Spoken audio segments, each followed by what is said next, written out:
Seema, I want to start off, of course, all the many questions that we're going to delve into. How's this? I know you've been 20 years, you've been on one side, private sector, BCG for 20 years, worked on multiple, we spoke about PMUs, and so you've been on that side and now you're inside the government. How's this transition been? Okay, I think maybe even before the how, the why, all of us probably in this room are always looking for what's the best way to create impact, right? It's just a journey that we're always on, and I'm not sure anyone's figured out the answer to that. Correct. So it's the same journey. I spent 20 odd years at BCG. About 10 years of that was doing work in the development sector, education, health, etc. Went from working with not for profits to saying I want to work with government, then started working with GOI policy, went from saying policy is not good enough because implementation happens at states, so you need to work with states and states leaderships. And then at some point of time, I think it was just about I want to go from the outside to the inside. I think that calling was there. Um, Punjab for two reasons. One, there was a political leadership which is believed to, you know, care about education, the AAP government. So I thought, one, that, one should do that. And secondly, I'm Punjabi. I'm from Chandigarh. So I think it was a bit of a calling of the heart, and, wanting to do something for the state. Just one more sentence on PDC. PDC is far broader than, of course, education reforms. We're like the Niti Aayog for the state, trying to be the Niti Aayog for the state. So looking at all types, all topics which are relevant for the state, whether it be fiscal health, economic growth, agriculture reforms, health, education. But education is close to my heart, and education is a big agenda in the state. So, happy to talk about that. In terms of the transition, honestly, having worked for 10 or 12 years, 15 years with government, 10 or 12 years in education, worked across many states, MP, Odisha, Jharkhand, Rajasthan, Delhi, Haryana, Sikkim. You feel like you know the government. You've been on this side of the table for so long that you feel like you know the government. You feel like why it works the way it does, why it ticks the way it ticks. But there have been so many penny drop moments, Mhm. in the last 10 months, just the last 10 months, which have made me have this aha feeling of, oh, this is why this happens. When we feel like they don't care, when we feel like there is this Brownian motion of Yeah, today we're moving in this direction and today, suddenly next day we're change. moving in Yeah. that direction. There is some logic, or some, not logic, but some rationale to that. There is some understanding of that. Now that I, sit with, let's say, the education minister on a regular basis, now that I meet with the principal secretary on a regular basis, now that I see why principal secretaries have changed 5 times in the last 2.5 years in Punjab, I, I think I get a little bit more of it, and I think that's useful. Potentially. I want to say one more thing. Really loved the conversation which happened before that. This and to that conversation and to my learnings in Punjab, one of the things that we often talked about, I personally talked about quite a bit, even when I was at BCG, was um, are we trying to fine tune the engine when the chassis is broken of the education system? I think all of the conversation that we had just now is that the chassis is broken, right? And it's broken in many different ways. It's broken in the fact that the mid-level people that we have, in the way that those structures work, in the way that their skill sets are, in the way that what they're held accountable for is always administrative and not academic. uh, in my view, the chassis is broken in many other ways. For example, I worked in states like Jharkhand, where if you apply the seventh pay commission, what you land up with is 45% teacher vacancy overall, and 15 to 20% teachers being on contracts at 15,000 rupees, right? And that is, our teacher compensations what they need to be. Can do states actually have the money to increase budgets? School leaders, bureaucracy, and does bureaucracy actually have the skill sets which are needed to run education departments? Yes, they have the managerial skill sets, but they don't have the academic skill sets. They certainly don't have the longevity. So should we have an education services which runs parallel? Should school systems be divided into two, like modern day hospitals are, where you have an administrative side which is looking at recruitment and financial management and infrastructure creation, but then you have a equally senior and high powered leadership, you know. So I think there are all of these things which are broken in our assessments, right, which are broken in our education systems.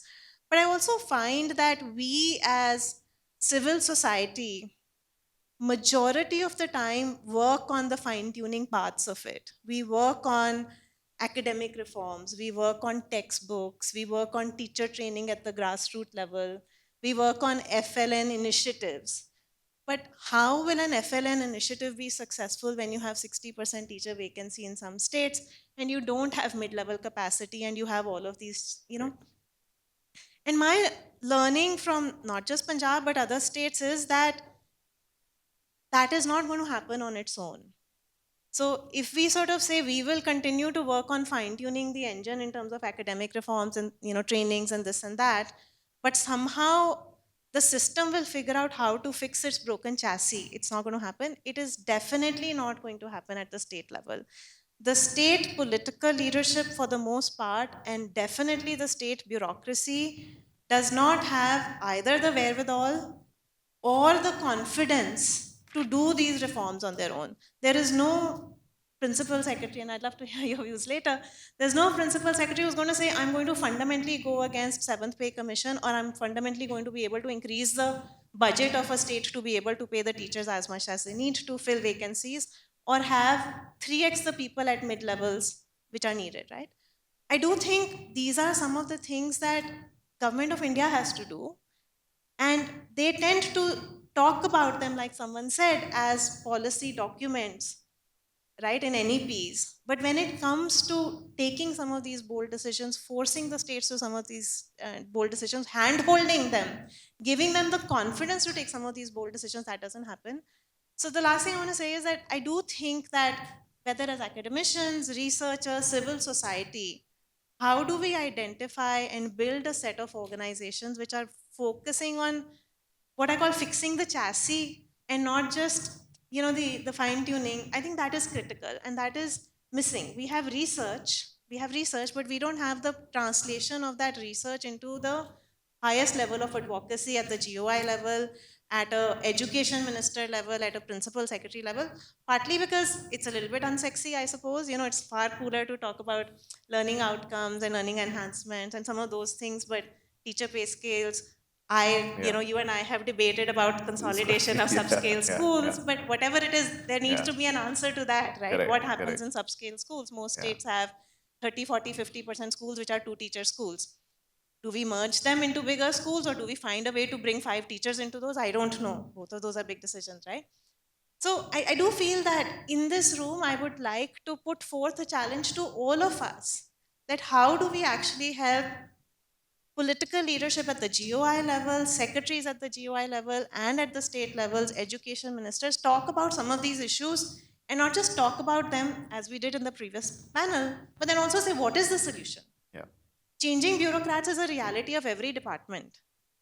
You know, it's not that education is being singled out and victimized in terms of changing bureaucrats. That's just how it works. So that's a given.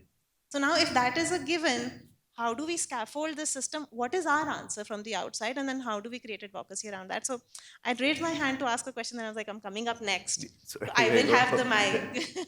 So I just wanted to, you know, bring this, and Yeah, sorry if I've yeah. hijacked the conversation. No, you didn't. And I think there were a couple of questions I had, but I had to, as this whole, I wanted to spend some time on the PMU perspective also, because I know you yourself did have a lot of PMUs, and we as even as LFE, we do a couple of PMUs. Either it's demand driven or, you know, and it's always been this tricky question, right? Like, where do you balance out building the capacity, ensuring that they are taking the lead and ownership rather than the PMU trying to drive it?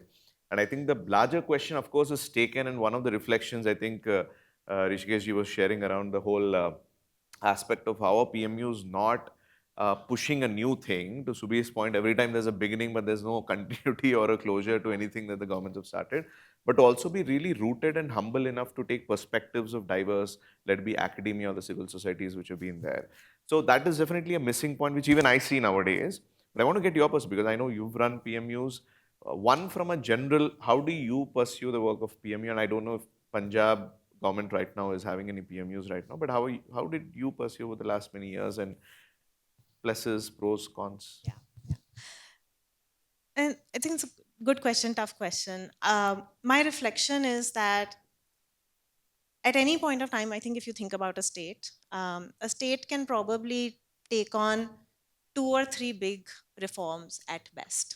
So if you said, let's take two academic reforms, FLN, foundational literacy numeracy has to be strengthened.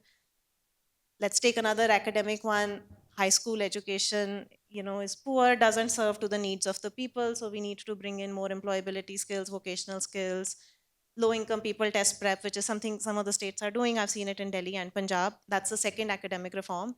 And maybe there's a third sort of cross cutting reform around mid level capacity strengthening, right? Staffing as well as strengthening. I'm just taking this up.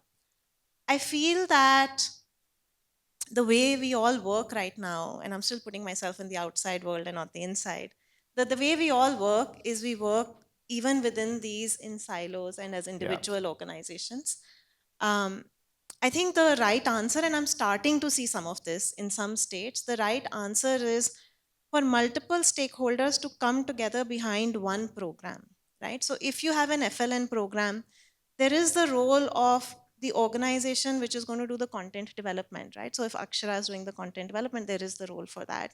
There is a role for a set of people at the field level to be doing the trainings, the hand holding, the mentoring, providing feedback to say this content is working, this content is not working. I do think there is probably a role of an assessment organization. And in that, is there a role of a PMU which is sitting with the education minister and the senior bureaucrats to bring all of this together and to influence thinking? Now, whether that PMU is a consulting organization, a corporate organization, doesn't matter. I'm not even commenting on that, right? But what is the organization which is then building all of this together? Today, I would say in Punjab, PDC is playing that role hmm, because we have that skill set. So we don't have a state level PMU, which is a right, KPMG or EY or whatever it is, right? We have individual organizations who are coming together behind one initiative, and we bring all of them together. right, So I think there is a role which is about being the glue of everyone who's attached to one initiative. Firstly, no one initiative can happen by any single organization for the most part. You hmm, need the academic experts, you need the field force, you need, XYZ, the data system guys, all of that. And there is a role of a PMU now. Who plays that role? There is another type of PMU that we've seen a little bit less honestly of this in education. I see this in many other departments now, that in Punjab, where you just have a PMU who's running around and doing the files and just very narrow minded, very very narrow thinking, etc. I don't support those PMUs, right? But a activist PMU which truly understands what the state needs, what the priorities are, and brings all of the stakeholders together. Who that PMU is it not a consulting organization? Totally, I get that. But the role is, I think that role is needed. yeah, yeah. I just one question around that thread, right? Like many of the times, one of the again big elephant in the room around this whole PMU piece of it is the people who are working. Most of the times need not come from the are not from the education background per se. So I think but they do have a lot of power and responsibilities to influence the bureaucrats or the political this thing. So, I mean, our title of discussion is very big, but I think have you had any instances where there's an aspect of efficiency that you're trying to bridge when you know that this is what the bureaucracy is? School consolidation is a classic example, but there's still a lack of evidence or research from an academia standpoint saying that just because you're shutting schools or whatever, this is just an example I'm taking, it necessarily doesn't improve learning outcomes. And I know it's a hard decision, especially for someone like a PMU, where the diktat is like, just figure out a way for me to save money in this. Sometimes you get those diktats. How do you balance this out? Sometimes efficiency, sometimes, oh, research is saying something, do we balance here, there? And have you any instances from your past? No, I think that's a good question. I think two parts to it. When when we ran PMUs, we thought of it in two ways, right? There are things that you can do in the field, and doing it quickly has value, but you also know that if you get it wrong, there is room to fix it, right? Hmm. Because see, I think doing everything as a 50 or 100 school pilot also doesn't have value, right? The reason why it doesn't have value is it will take a year to design a 100 school pilot. It will take another year to put it into the field. It will take another year to stabilize it. 3 years have run out at the minimum. By that time, probably you've had a couple of principal secretary changes. A third one doesn't even care about your program at this point of time. Possibly, if this was something which was owned by the political leadership, maybe the political leadership is also on the verge of exiting. So one can always be stuck in this pilot mode, right? And that is beyond a point not useful. It's very useful from an academic learning point of view, from creating knowledge point of view, from creating high quality research. But at what point of time do we say we've done the research and now it is time to now quickly put it out into the dire state? So my question, and these are things that I've always wondered about. So if there is high quality research, I'm just giving, sort of available from Karnataka, can we now just take it to Punjab in year one when the government comes in and put it across 15,000 schools? And if we can't, and if we have to start pilot and research again, then what is the future of that, right? Correct. So I think that is the broader question. So I understand that from an academic and a research point of view, having evidence in that context is always important. But the flip side of that is that when you're always looking for evidence and research, you're just constantly stuck in that loop. And very rarely does evidence and research, you have a context which is large Yeah. enough that evidence and research converts into something at scale. I don't have an answer to that, right? Yeah. Obviously, we've done things which have been right. Obviously, we've done things which have, turned out wrongly. I do think one of the challenges that PMUs face is when you have an external funder pushing you on timelines Then I think, yeah. which don't make sense for the state, right? So at least when I was at BCG, I always preferred projects which were paid for by the government, so that the government decides the pace of what we support. Oftentimes, we've had not only in education but in health, you have a funder who says, "I want things done at this pace." Maybe, I don't know, in civil society and NGOs also, you have external funders who push for pace Certainly, yeah. when the state doesn't actually have the ability to absorb that pace, and that pace doesn't make sense. Yeah. So I think that's another one where efficiency and high, sort of high Urgency, frequent yeah. urgency comes in, Yeah. rather than doing what is right for the state and what the state is. Yeah. So I think, look, all of these are challenges. We've probably all done things which have made sense at some point of time. Yeah. I know that I have done things which I look back and said, did we actually add value to the state or did we take something? I'll be honest enough to sit here and say that. But I think that's for all of us to reflect on, Yeah. right? And not just PMUs, but all of us to reflect on and Yeah. how we work. No, and I think it's such an important. We've been in places where there's like urgency and efficiency takes precedence over, something that we know that works, and these are the hard decisions. So for all the audience, there's a high chance we might spill over into the tea break by about 7 to 10 minutes. I'm just letting you know. I know we've been very tight, but I think this session got extended a bit, so I apologize in advance. Okay, so coming to the quality education. Now I know in PDC you also look at multiple things, right? There's health. Broader macro question, I think as a country we've done well in majority of the things. Last 15, 20 years, we've taken, let be financial infrastructure, multiple things.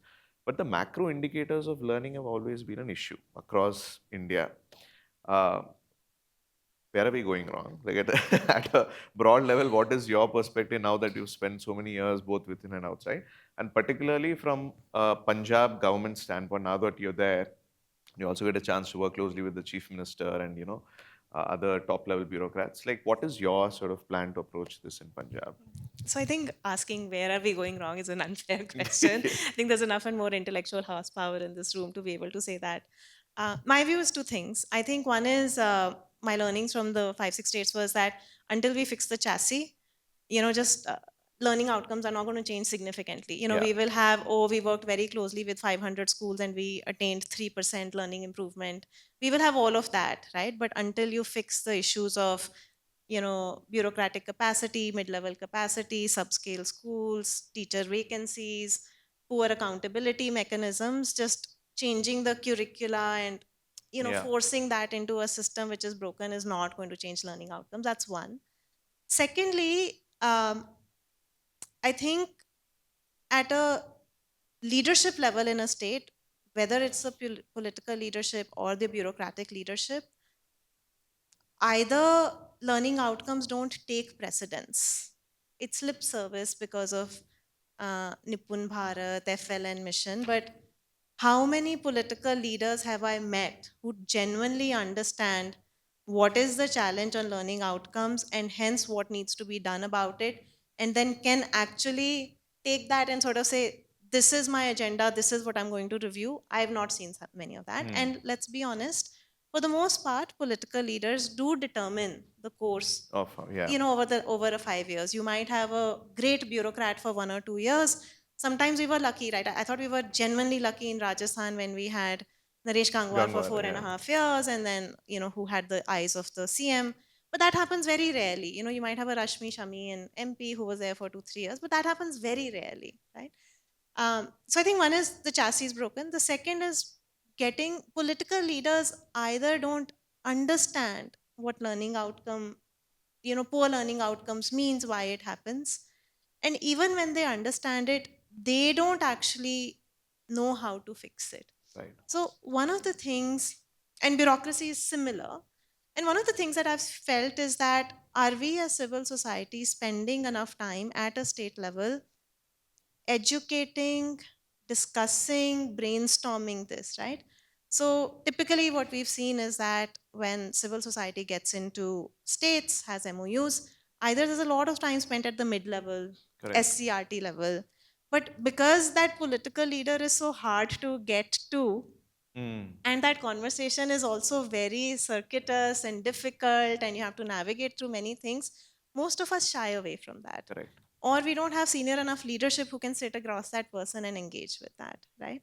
So I think chassis. Secondly, until we get our force ourselves to have these conversations at the political leadership level and then consistently at the bureaucracy level and create roadmaps and agendas around that, working at levels below that is going to be a challenge. The third thing I'd say is that what I worry about right now is that a lot of the political discourse, at least in the states that we've seen, North India, is becoming around infrastructure, you know, building classrooms, improving school sort of buildings, ICT infrastructure, ed tech, some of those things, right? Very sort of flash in the pan kind of things, because those are easier to scholarships, Correct. test prep, top 100 program, top 300 program, because those are easier to go back to the population with. Those are easier to do. Those are easier to show. And those are easier to go back to the population with. Whereas learning outcomes is such a ephemeral concept. Yeah. Even if you took 4 years and 5 years and improved learning outcomes by 10%, how does your population recognize it? How does your voter recognize it? So then it becomes that much harder. So I think some of these things probably need to, I think we're all doing great work and we have exactly the know-how of what to be done in a classroom with the student and the teacher. But how do we make that happen? How do we create the conditions for that? How do we create the political will of that? I think some of that also we need to work upon. Awesome. Lot more questions I had, but I think I'm going to open it up to the audience for a few questions. So we'll take a few and then like maybe I'll let Seema sort of respond. Yes, sir. Hello, Seema. So I appreciate this point about the chassis that you made. I think is really vital. This connects with the question that I have, which is that, how do we plan in such a way that any program that we do, it can still be seen, or its impact can be seen 7 years from the time we started. Like if you think of Pade Bharat, Pade Punjab, which was also there, there's no sign of that anywhere right now. So now that you are in this position to work with different stakeholders, how would you plan and implement in such a way that at least 5 years down the line that program exists, that its impact is still felt, and it somehow gets absorbed as a norm in the system? I understand that learning outcomes are ephemeral, all of that is there, but how do we work so that this becomes a normal way in which a system works and is no more later than a program or a project as separate from what the system is? Awesome. Do you want to take one more and then? Yeah, please. I thought you'll be like, elect the same government for another time. So, Padma. Modality to protect the tiger but actually achieve success of the forest ecosystem, then which is the tiger we should choose in education? Maybe learning outcome is not the right tiger, then what is the right tiger?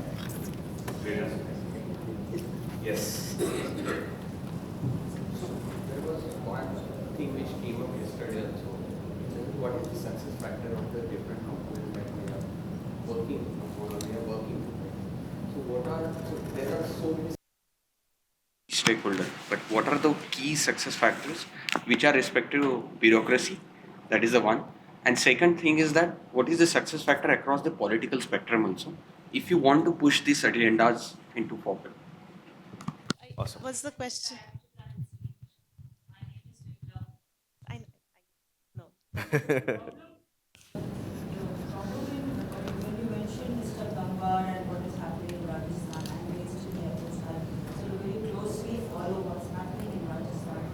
I find that not a single initiative is sustained over the period of once Mr. Gangwar leaves, the entire thing has collapsed. But the same thing has happened since 1980s, I've been watching in Rajasthan. Now, as a person who has moved from and now into the government space, how do you fix that? Because I don't find that such an integral problem, say, Tamil Nadu. There are some policies that are continued regardless of change of civil service. I've seen that in Karnataka also. In fact, Nalintari itself is a best example. Okay. But Rajasthan is a typical case of undo what my predecessor did in the sort of mantra of the Awesome. So we can take these four. Maybe I'd love this question of what's the tiger. So we can. Or without. I'll have to think about that. We'll come back in another round, ma'am. Look, I think it's heartening to know that in the southern states programs continue, which makes me reflect on potentially the quality of politics Yeah. in North India, right? Like in some of those, and a lot of it is possibly the politics of it is undoing or stopping what was done earlier, which is saddening, which is genuinely saddening. I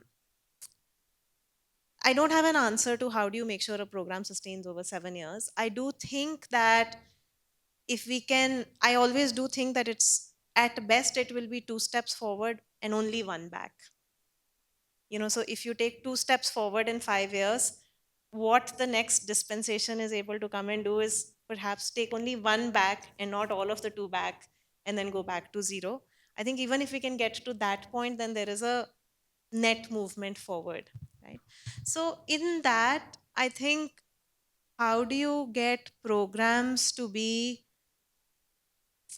reasonably successful? So even if it is 100 schools, and for example, we're trying to do a schools of applied learning, vocationalization of high school education in Punjab, we're only starting with 40-50 schools out of the 3,000 which are secondary schools.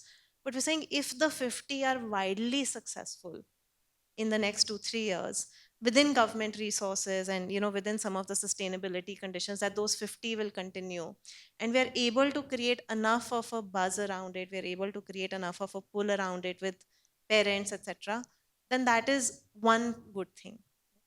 And then secondly, can you find champions within the system? I think education that way is quite lucky because you have the bureaucrats who come from the top. So you have your IS officers and you have your state cadres.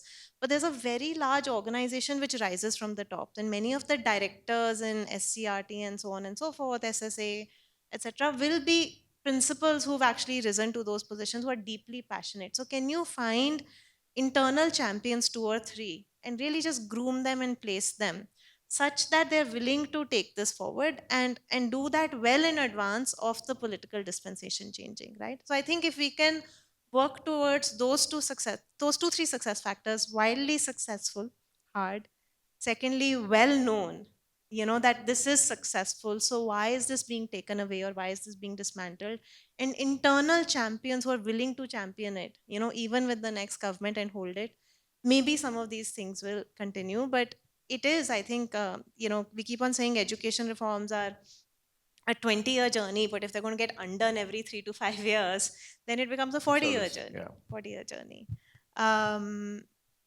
I don't know. I would love to open it to the room in terms of what's the tiger. I really don't have an answer for you. Do you? That's exactly why we are organizing this I think, symposium. I think something to say that, something that which the population, which the parents can also feel. And I Yeah. think the challenge with FLN is it's very difficult to get low income parents to feel that. Very difficult to get low income parents to say, earlier in third grade my child could not actually read and could not do this level of numeracy 20 words a minute, and now they can, to be able to achieve that, communicate that, and get the population to value that, right? I think because for a politically, I 100% get this. For a political leader, their salience of what the people will value, what the parents will value, is highly important. And today I get that far more than I did 12 months ago. I genuinely do. So what is that thing which achieves outcomes but which parents can also value, is visible in 3 to 4 years, and can create momentum around it? I don't know what that is. Infrastructure is easy, but it's not that answer. Infrastructure doesn't lead to education reforms, but it is something that parents can see, value, easy to do. I don't know. I don't know what the tiger is. I'm sorry. Okay, I know there have been a few questions unanswered, but I think this is a good segue into the lunch and networking. So I'm sorry I couldn't take all the questions. But on see, Shiva, this is what happens. I know, sorry, I thought it was 2 o'clock. Okay. Jokes aside, we're going to have tea and we're going to continue this conversation. Seema is here for a while, but I just want to conclude this. On a personal note, Seema, I've known you for a while, and I think of all the 100 things that you could have done in the world, I think just choosing to do the most difficult thing by joining government is something spectacular. So just on a personal note, I just wanted to thank you for doing what you're doing. So.